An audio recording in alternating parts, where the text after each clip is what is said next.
la mejoría, la reconquista.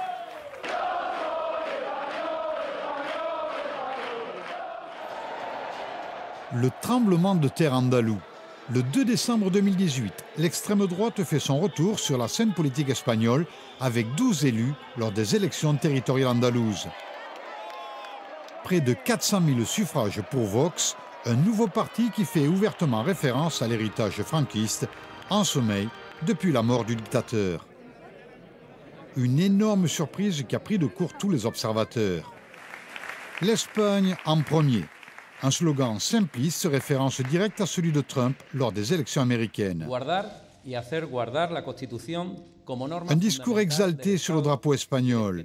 Cette vision traditionnelle de la société ibérique est largement influencée par la religion catholique. Ce séisme électoral pourrait se renouveler dans les prochains mois. Dans les modestes locaux du parti à Madrid, tout le monde reste persuadé que ce succès n'a rien d'éphémère. Nous, on défend un pays qui a plus de 500 ans d'histoire, une des plus vieilles nations au monde. Et quand je dis cela, je fais par exemple référence aux défis lancés par les indépendantistes catalans. Ce sont des racistes et des séparatistes. Vox a été très actif sur ce dossier. Nous sommes le seul parti qui s'est battu politiquement, médiatiquement et sur le plan judiciaire. Nous avons aussi largement dénoncé la politique mafieuse du gouvernement qui voulait nous voler notre Espagne, son unité. Cela a été un facteur essentiel de notre récent succès. La défense de l'unité espagnole, mais aussi la défense de la liberté et de nos traditions ancestrales, comme la chasse, les corridas ou la Semaine Sainte. En fait, la défense du monde rural. Nous avons redonné la parole à tous ceux que l'on n'entend plus. Je crois que ces deux facteurs réunis, sans oublier la crise sociale qui a joué également un rôle essentiel, expliquent notre succès en Andalousie. Un succès que l'on espère aussi pour les prochaines élections du mois de mai. Dans les rues de Madrid, les Espagnols restent pour la plupart persuadés que ce scénario électoral pourrait se reproduire. Vox serait crédité de 8 à 12% d'intention de vote selon les derniers sondages. Pour le leader du Parti populaire, Pablo Casado, cette recette andalouse, à savoir l'union des droites entre Vox, son mouvement et celui de Ciudadanos, pourrait être reconduite lors des élections municipales, régionales et européennes de mai prochain. Une union qui a permis de renverser le Parti socialiste qui dirigeait la région andalouse depuis 36 ans. Cette situation des trois droites espagnoles pourrait se renouveler. La droite en Espagne, au-delà de toute idéologie, est avant tout pragmatique. Ce qui importe, c'est d'arriver au pouvoir, c'est de gouverner. Ce qui définit Vox, à l'origine, c'est de mettre la notion de l'Espagne en premier, au-delà de toute autre considération politique. C'est un discours populiste qui apporte des solutions beaucoup trop simplistes à des problèmes de société très complexes. Ce discours, c'est évidemment un héritage du franquisme qui reste encore très présent dans la culture politique espagnole. Une culture de l'autorité qui a perduré au-delà du temps. Cet héritage franquiste, on le retrouve dans leur rhétorique sur l'impérialisme, mais aussi dans tous leurs symboles.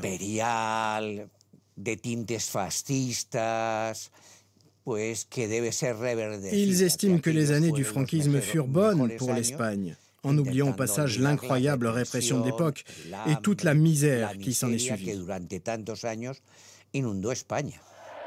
10 000 partisans réunis lors d'un meeting de Vox près de Madrid en octobre dernier. Un succès populaire pour mieux affirmer son identité et son programme. Expulsion de tous les sans-papiers, abolition de la loi antisexiste qui protège les femmes battues ou construction de murs infranchissables pour arrêter les migrants venus du Maroc tout proche. Vox se déclare aussi ouvertement anti-européen. Véhémente et radicale, ces mesures simplistes ont su trouver un écho auprès d'un certain électorat. Franco fait partie de l'histoire espagnole. Avec ses ombres et ses réussites, nous n'avons aucun a priori par rapport à tout cela. Nous ne sommes ni anti-franquistes ni franquistes. Nous sommes pour l'unité espagnole, pour la défense des Espagnols. La première loi que l'on aimerait appliquer, c'est celle de la gestion de l'immigration. Nous, on croit qu'un pays a le droit de décider qui peut rentrer chez lui. De la même manière que tout un chacun peut décider qui peut rentrer dans sa maison. Moi, j'ouvre ma porte à mes amis, mes invités, à tous ceux que je désire recevoir. Mais personne ne peut rentrer chez moi sans mon autorisation et venir s'installer illégalement. Depuis la Catalogne, le retour au premier plan de l'extrême droite inquiète forcément. Vox s'est aussi servi du défi indépendantiste catalan pour asseoir sa notoriété. Un dossier qui a développé un sentiment patriotique sur lequel ce parti s'est largement appuyé. Dans son programme politique, Vox prévoit la suppression de tous les parlements régionaux au profit d'une recentralisation du pays. Pons Feliu est un ex-magistrat du tribunal de justice de Catalogne, aujourd'hui à la retraite. Écrivain, passionné d'histoire, le succès électoral de Vox ne le surprend qu'à moitié. Beaucoup de gens disent que le franquisme n'est pas mort, il est toujours vivant. C'est la vérité, il était simplement endormi, en hibernation. Ce que fait Vox, c'est de réveiller ces vieilles idées du franquisme. En fait, ils le réactualisent et ils font l'analogie avec les autres partis de l'ultra-droite européenne. Évidemment, c'est triste ce qui se passe, mais en fait, tout a commencé en 1989 avec la chute du mur de Berlin. Le mur qui tombe, c'est aussi la victoire d'un capitalisme sauvage. À partir de là, certains dirigeants ultralibéraux estiment qu'ils n'ont plus aucune concession à faire aux sociodémocrates et à la classe ouvrière. Parce que le communisme a été vaincu, ils peuvent décider de faire ce qu'ils veulent. C'est aussi l'apparition de Thatcher en Angleterre, celle de Reagan aux États-Unis, toute une politique qui a permis à l'ultra-droite de retrouver des couleurs et d'occuper le devant de la scène politique dans certaines élections. Sur le plan international, Marine Le Pen a été la première à féliciter ses amis de Vox. En Italie, Matteo Salvini, le virulent ministre de l'Intérieur, s'inscrit naturellement sur la même ligne. La Reconquista, la reconquête, a commencé sur les terres andalouses pour l'ultra-droite espagnole. Prochain test très attendu dès le mois de mai lors des futures élections européennes.